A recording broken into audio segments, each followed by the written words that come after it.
तो hello guys, इस video में हम इस वाली प्रॉब्लम को सॉल्व करेंगे। तो देखते हैं कि इस प्रॉब्लम को हम कैसे सॉल्व कर सकते हैं। हमको प्रॉब्लम में दे रखा है, suppose positive number sequence x of n satisfy करता है दिस कंडीशन को, जहाँ पर एन का वैल्यू 2 3 अप टू इन्फिनिटी है, where S of n is equal to x1 plus x2 up to xn है। Then we have to prove that there exists a constant c which is greater than 0 और such that वो इस condition को satisfy कर रहा है for n की value 1 to up to infinity के लिए। पहले तुम लोग ट्राई करो, फिर देखते हैं हम इसको कैसे सॉल्व कर सकते हैं। हमको शुरू में एक कंडीशन दे रखा है, S of n is greater than equal to 2 times S of n minus one, यहाँ पे दे रखा है। और एस ऑफ एन हमको बता रखा है क्या है, x1 plus x2 up to x of n है। यहाँ पे हम क्या कर सकते हैं कि एस ऑफ एन की जगह हम ये पुट कर सकते हैं, x1 plus x2 up to x of n, ये हमने पुट कर दिया। और S of n minus one, यहाँ पे इसकी जगह हम ये वाला वैल्यू पुट कर सकते हैं, x1 plus x2 up to x of n minus one. तो एस ऑफ एन के लिए जैसे यहाँ पे एक्स ऑफ एन तक है, वैसे ही s of n minus one के लिए यहाँ पर x of n minus one तक आ जाएगा। So is greater than equal to 2 times यहाँ पे वैल्यू पुट कर देता है, x1 plus x2 up to x of n minus one. ये इस तरीके से बन जाएगा, x1 plus x2 up to x of n is greater than equal to, और यहाँ पे ये 2 टाइम्स दिस है, यानी x1 plus x2 up to x of n minus one है, प्लस एक और times x1 plus x2 up to x of n minus one है, तो 2 टाइम्स हो गया। इस वाले पार्ट को हम यहाँ के इस वाले पार्ट से कैंसिल कर देंगे। यहाँ पे हमारे पास बचेगा x of n is greater than equal to x1 plus x2 up to x of n minus one, इतना हमारे पास बचेगा। इस वाली कंडीशन का हम बाद में यूज करेंगे, तो ये एक इम्पोर्टेंट कंडीशन है जिसकी हेल्प से ही हम जो हमें प्रूव करने के लिए बोला है उसको प्रूव करेंगे। बेसिकली हमें प्रूव करने के लिए बोला है x of n is greater than equal to c times two raise to power n होना चाहिए, वेयर एन का वैल्यू 1 2 अप टू इन्फिनिटी तक जाएगा, और सी एक कांस्टेंट है जो कि ग्रेटर देन जीरो है, ऐसे बोला है। कुछ भी कांस्टेंट हो सकता है, there exist a constant which is greater than zero, then you have to prove this. तो हमारा अप्रोच रहेगा इसको इंडक्शन से प्रूव करने का। इंडक्शन में क्या करता है, पहले हम n n is equal to one के लिए प्रूव करेंगे, फिर n is equal to two के लिए भी कर सकते हैं, फिर general n is equal to k तक हम उसमें अज्यूम करेंगे कि ट्रू है, और फिर उसकी हेल्प से, यानी सॉरी मतलब N is equal to k तक नहीं, कोई जनरल एन माइनस वन तक हम उसको प्रूव करेंगे। मतलब एन माइनस वन तक हम अज्यूम करेंगे कि वो ट्रू है, फिर उसकी हेल्प से हम के इज इक्वल टू एन के लिए उसको प्रूव करेंगे, तो इसकी हेल्प से जनरल प्रूव हो जाएगा वो। तो पहले हम इसको कैसे स्टार्ट करेंगे, हम सबसे पहले यहाँ पे एक चीज अज्यूम कर रहे हैं, लेट से c इज इक्वल टू है 1/4 ऑफ x1। हमारा जो सीक्वेंस x ऑफ n है वो तो एक सीक्वेंस में जो नंबर्स हैं यहाँ पे तुम देखोगे, तो suppose positive number sequence x of n है ये।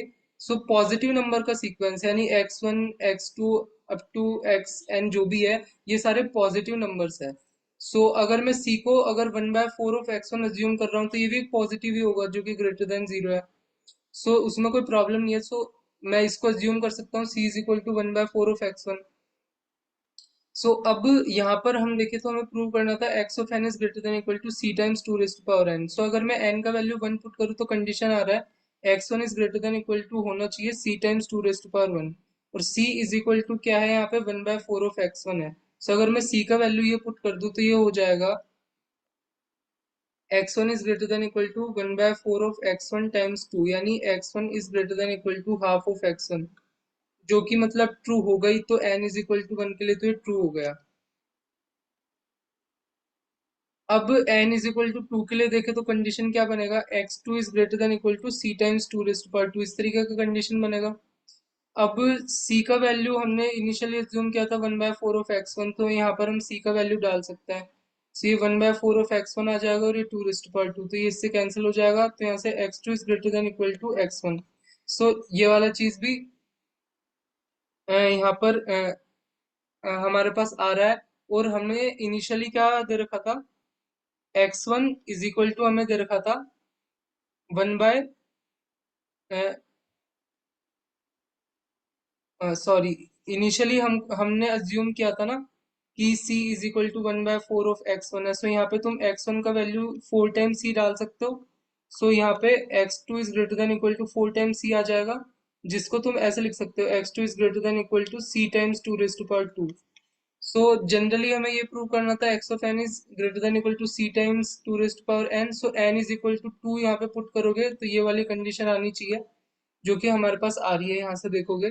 सो ये वाला चीज भी हमारा ट्रू हो गया। और ये वाला चीज ट्रू क्यों होना चाहिए, x2 is greater than equal to x1 में हमेशा हमारा जो सीक्वेंस है x of n, x1 x2 up to x of n, उसमें x2 greater than equal to x1 ही क्यों होना चाहिए? क्योंकि अगर तुम ये देखोगे इनिशियली हमको क्या दे रखा था, कि इनिशियली हमको दे रखा था कि ये वाला कंडीशन दे रखा था, फिर ये हमने सॉल्व करके हमने ये वाला एक कंडीशन निकाला था। तो इसमें हम तुम n का वैल्यू 2 पुट कर दोगे तो तुम्हारे पास x2 is greater than equal to x1 आ जाएगा, वो इस कंडीशन से आ रहा है, इसलिए वो वाली चीज ट्रू है। यहाँ पे तुम देखोगे तो इसलिए ये वाली चीज ट्रू है। सो अब हम जनरल के लिए प्रूव करेंगे। सो हम अज्यूम करते हैं कि k का वैल्यू यहाँ पे 3 4 अप टू n-1 के लिए हमारे पास ये वाला कंडीशन ट्रू है, x of k is greater than equal to c times 2 raise to power k। So ये वाला कंडीशन अगर ट्रू है और फिर हमें जब k का वैल्यू n होगा, तब ये हो जाएगा x of n is greater than equal to c times 2 raise to power n।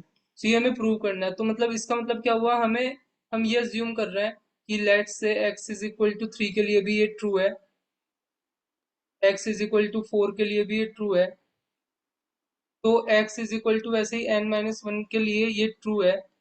सो इन सब का यूज करके हम ये प्रूव करेंगे कि ये अगले वाले के लिए भी ट्रू होगा। सो ये इसी को इंडक्शन अप्रोच बोलते हैं। तो ये देखते हैं हम कैसे करेंगे। तो हमने ये अज्यूम किया कि ये अप टू n-1 ट्रू है, और उसका यूज करके हमको n वाला प्रूव करना है। सो इनिशियली अगर तुम्हें अब ध्यान हो तो इनिशियली हमें कंडीशन दे रखा था, जिसका यूज करके हमने ये निकाला था x of n is greater than equal to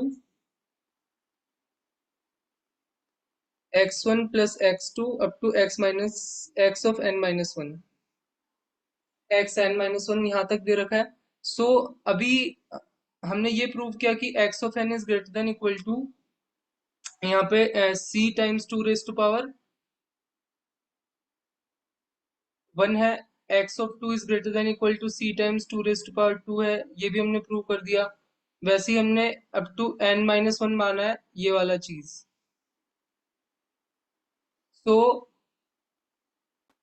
और हमने c का वैल्यू अज्यूम किया था 1/4 ऑफ x1, ये। तो अभी हम यहाँ पे वैल्यूज पुट करना चालू करते हैं। तो अगर x of 1 is greater than equal to this है, x of 2 is greater than equal to this है, x ऑफ n-1 वैसे ही greater than equal to this है। सो हम इन सो तो हम यहाँ पे x of 1 x of 2 up to x of n-1 की जगह ये वाली चीज पुट करेंगे, तब भी ये इनइक्वालिटी ट्रू रहेगी। सो यहाँ से आ जाएगा x of n is greater than equal to x of 1 का, तो यहाँ पे हमको एग्जैक्ट वैल्यू पता है x ऑफ 1, तो यहाँ पे हम डायरेक्टली 2 टाइम्स c लिख सकते हैं। तो यहाँ पे एग्जैक्टली हम 2 टाइम्स c लिख सकते हैं। x ऑफ 2 की जगह हम यहाँ पे c टाइम्स 2 इसका यूज कर रहे हैं, और फिर यहाँ पे c टाइम्स 2 आएगा अप टू, वैसे ही ये c टाइम्स 2 n-1 तक जा रहा है। तो ये इनइक्वालिटी अभी भी ट्रू रहेगी। अब यहाँ पे तुम देखोगे तो एक तरीके का जीपी बन रहा है। तो तुम क्या कर सकते हो, पहले इतना ही पोर्शन ले सकते हो। तो अगर हम इतना ही पोर्शन ले, सी को तो कॉमन ले लिया, 2 रेज पर 2 2 रेज पर 3 अप टू 2 रेज पर n-1, इसमें हम क्या कर सकते हैं, 1 + 2 हम इसमें ऐड कर सकते हैं, और उसी को हम यहाँ पे सब्ट्रैक्ट भी कर सकते हैं। और ये जीपी है, और जीपी का सम हमें पता है कि इस टाइप का होगा, a times r⁻n -1 divided by r-1, जहाँ पे r कॉमन रेशियो है। तो यहाँ पे अगर तुम देखो तो ये 1 टाइम्स 2 n-1 डिवाइडेड बाय 2 - 1 आएगा, जो कि 2 n-1 है। फिर 2 n-1 -1 + 2 आएगा, तो ये 2 n-4 हो जाएगा। बेसिकली इतना वाला पार्ट। और हमें एक एक्स्ट्रा पार्ट और दे रखा है इसमें, ये वाला मतलब ये तो हमने कैलकुलेट कर लिया कि इसका तो सम आ रहा है c टाइम्स 2 n-4 इस तरीके का, और उसमें तुम ये वाला चीज ऐड करोगे तो ये basically total c times 2 n ही बन जाएगा। सो तो हमारे पास लास्ट में बन जाएगा x of n is greater than equal to c times 2 n। So हमने शुरू में n is equal to 1 and 2 के लिए प्रूव किया, और फिर हमने अज्यूम किया n-1 तक ट्रू, और फिर उसका यूज करके हमने n के लिए भी प्रूव कर दिया। सो इस तरीके से हमने इसको जनरल n के लिए प्रूव कर दिया, और यही हमें करना था इस प्रॉब्लम को सॉल्व करने के लिए। और इनिशियल हमने c को अज्यूम किया था 1/4 ऑफ x1, और जो कि एक पॉजिटिव कांस्टेंट के क्राइटेरिया को सेटिस्फाई करता है। सो इस तरीके से इस प्रॉब्लम को सॉल्व कर सकते हैं। सो तुम्हें अच्छा लगा होगा, तो मिलते हैं नेक्स्ट वीडियो में।